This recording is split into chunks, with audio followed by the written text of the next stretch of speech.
Hello guys, আসসালামু আলাইকুম। আমি হাবিবা কিচেন থেকে বলছি। আজকে রেসিপিটি থাকছে শসা দিয়ে কাতলা মাছের পাতলা ঝোল। রান্না করা হচ্ছে মুরগি মাংসের ভুনা।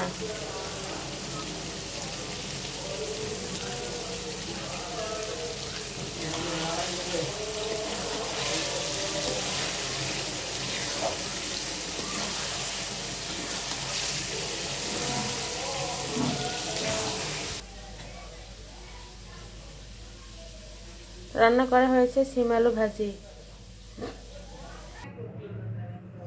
রান্না করা হয়েছে দেশি মুরগি মাংসের পাতলা ঝোল।